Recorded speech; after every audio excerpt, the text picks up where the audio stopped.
Você está falando da questão da biografia e de o que deixaram essas figuras, né?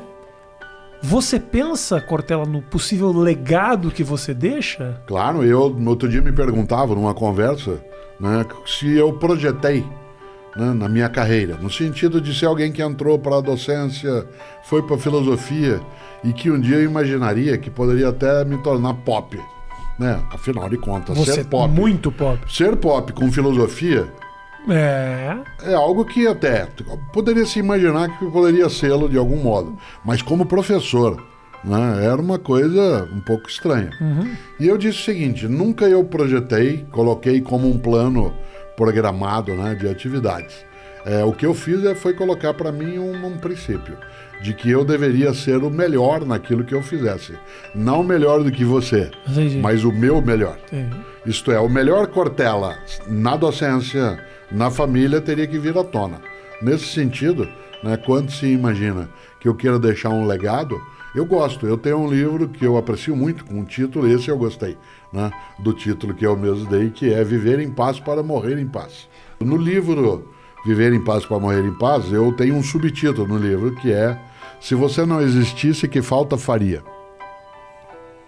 Que é uma coisa a não ser, deve ser pensada... Infelizmente eu penso nisso um pouco demais. Pois é. Não deve ser pensado em excesso, tem que ser pensado com moderação, jamais após beber alguma coisa, nunca em estado de tristeza, mas deve ser pensado vez ou outra. E eu sempre digo que se eu não existisse, eu quero fazer falta, né? Eu quero fazer falta, esse é o meu legado. Eu quero que no dia que eu me for, que diga assim: poxa, o Cortella faz falta, ele podia estar aqui com a gente, nessa situação, nessa circunstância, como professor, como pai, como marido, como cidadão, como profissional, como amigo. Então, esse é o sentido. Boa. O Mário Quintana, que nós citamos, mandou escrever no túmulo dele: eu não estou aqui. Né? Eu não estou aqui. Isso aparece, eu cito isso nesse livro, Sim. Viver em Paz para Morrer em Paz, porque ele morreu, o Mário Quintana, na mesma semana que o Ayrton Senna, né? Morreu no dia 5 de maio de 1994. O Senna morreu domingo e o Quintana na quinta-feira. Né? E, claro... Ofuscou um pouco a morte do Mário Quintana. Exatamente. É uma pessoa que seria mais... Né? Eu pego uma pessoa que eu lembro muito com grande energia. A gente falava de reencarnacionismo, né? Ou de a questão da transmigração de alma, ou o que for. Uma pessoa admirável, que eu tenho uma admiração imensa, é Chico Xavier. Chico Xavier morreu em 2002, no dia que nós ganhamos o Penta. Certo? E eu sempre digo que talvez ele tenha não escolhido fazê-lo, mas ele não criou obstáculo a que assim fosse, internamente, naquilo que é a agonia, né, a luta para continuar vivo, porque uma pessoa tão discreta na existência dele, tão suave, né, naquilo que ele fez, que seria até imaginável que ele não fosse tão bem lembrado como ele deveria ser. Sim. Eu não sou, como disse, reencarnacionista, mas tenho uma admiração imensa, né, pelo Chico Xavier. Alguém que passou a vida lidando com a maior dificuldade nossa, que é a morte. Né? E o fez de forma partilhante. Por isso, ter morrido no dia, né, da nossa conquista do Penta, é de fato ganhar, né, a possibilidade de fazer falta. Chico Xavier faz falta, Mário Quintana faz falta. E eu admiro tanto, né, as ideias de Mário Quintana, porque ele foi capaz, né, de ter uma existência na qual ele faz falta. Então, ele faz falta não só porque ele era um poeta, mas porque ele fez traduções magníficas de outros idiomas, de obras que a gente, sem ele, nós não teríamos tanto encantamento. Né? Então, há pessoas, porque ele era tradutor também, né? Há pessoas que são imprescindíveis. A clássica frase do Brecht, né, ela se aplica muito de verdade a algumas pessoas. O Mário Quintana é uma delas.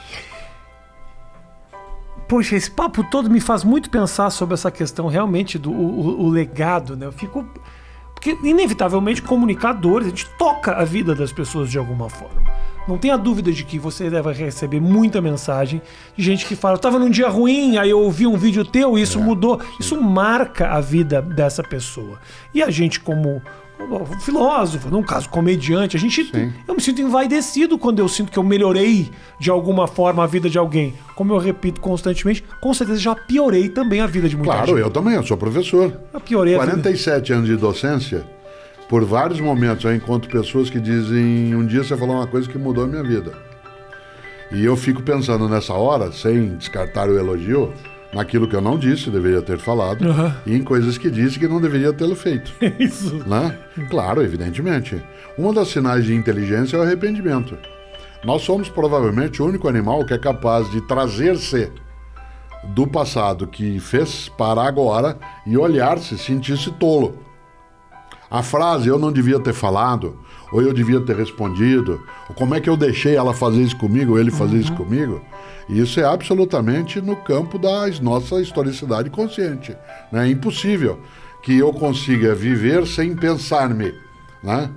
A ideia de consciência, para imaginar alguém como você que vive também em palco, né? É você estando no palco, estar sentado na plateia se olhando. Sim. Né? Vendo seu próprio desempenho. Né? Esse distanciamento, algumas pessoas bloqueiam. Outras são capazes de rever-se, né? Olhar aquilo que conseguiram fazer e seguir com um aprendizado. Mas que, sem dúvida, né? Deixar o legado é algo que pode ser feito por algo que se torna, para uma pessoa que se torna importante, ou pode ser apenas, né? Você produz um impacto como aquele que atirou no John Lennon, né? Em dezembro de 1980, né? E fez por quê? Para ser notado. Há outras formas de ser notado. Você pode ser notado por aquilo que fez e que espalhou vida, protegeu afetos, impediu desertificações, né, das capacidades, e pode ser notado, né, por algumas pessoas que estão à tua volta, te admiram pela tua maldade. Assim? Né, aquilo que é admiração do horror. Eu tenho, dentro da tua atividade, tua profissão, tem pessoas que estão na minha memória que são inesquecíveis. Eu, aos 10 anos de idade, eu assisti a uma apresentação, não existia o termo ainda stand-up, você não tinha ajudado a inventar essa ideia Quem no me Brasil. dera No Brasil. Tivesse eu, né? Eu assisti a uma apresentação em Londrina, minha cidade, eu tinha 10 anos, eu saí de lá com 13, num ginásio de esportes, que é o pior lugar para fazer uma apresentação. Uma acústica terrível, quente. Do José Vasconcelos. Sim. Eu tinha 10 anos. José Vasconcelos é considerado por nós, comediantes, como a primeira semente de stand-up comedy. Porque ele já fazia uma coisa mais one-man show. Isso, porque sempre. ele tinha os áudios, ele falava, mas eram histórias que não eram piadas, eram histórias... Onde está José Vasconcelos? Em mim. O menino de 10 anos de idade, que agora tem 67... carrega José Vasconcelos desde aquela época. O número de vezes que eu me encantei com duas coisas. Primeiro, as risadas que dei por algumas imitações dele. Segundo, a admiração de ver alguém que dentro de um espaço que não era assim tão favorável, né, a uma apresentação, conseguiu levar adiante, conseguiu modular a voz. Fiquei prestando atenção em como é que ele fazia para não dar eco. Né? Pois bem, há mais de 10 anos eu fui fazer uma palestra um dia num antigo ginásio de esportes, que não existe mais em Porto Alegre, que era, né, o ginásio de esportes do Grêmio. Eu sei que você tem outro tipo de adesão. Eu tenho, né? Eu não lembro nem do nome. Antes do estádio, né, você tinha o Gigantinho de um lado e tinha um outro espaço. E foi o maior depois público fizeram que eu tive. Tesourinha. O maior público que eu tive na minha vida. Tinha 10 mil jovens do Rio Grande do Sul ali para assistir. Eu nem sabia que existiam 10 mil jovens no Rio Grande do Sul. Eu sei. Uma parte deles está no Rio de Janeiro. Muitos deles foram embora. Outros vão para Califórnia. Isso. Né? E aí, que você ia imaginar, eu fui falar num lugar que era no ginásio de esportes, que ia ser demolido em breve, como o foi, né?